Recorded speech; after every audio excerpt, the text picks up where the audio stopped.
Graça Graúna, indígena potiguara. Graça Graúna, Maria das Graças Ferreira, nasceu em São José do Rio Campestre, Rio Grande do Norte.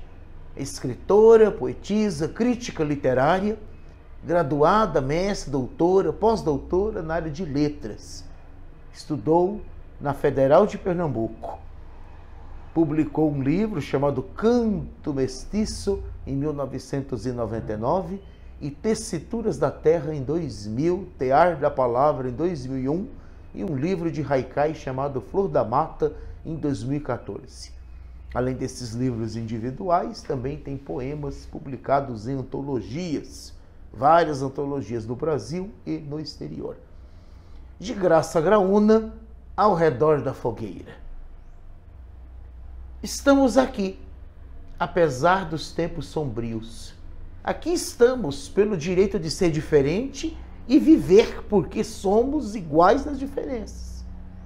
O tempo desaba, mas estamos aqui do nosso jeito. Imagine há quanto tempo, há séculos sobrevivemos em meio à intromissão de outros valores. Aqui estamos. E apesar da incerteza, o nosso povo avança no preparo da títia, da mandioca e do beiju, no embalo da cantoria de cigarras e pássaros. Aqui estamos.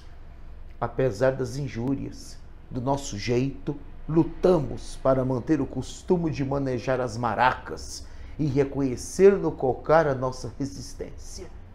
Aqui estamos, apesar da exclusão existimos, no meio da noite, bem ao redor da fogueira de luta e glória, muitas histórias ouvimos.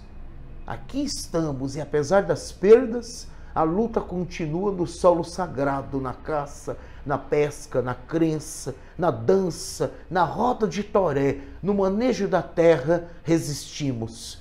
Aqui estamos e apesar dessa atroz agonia, do nosso jeito existimos para recuperar a terra e cuidar do plantio na luta contínua por um lugar no mundo.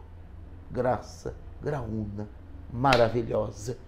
E aqui nós temos, na língua portuguesa, a voz dos nossos povos originários.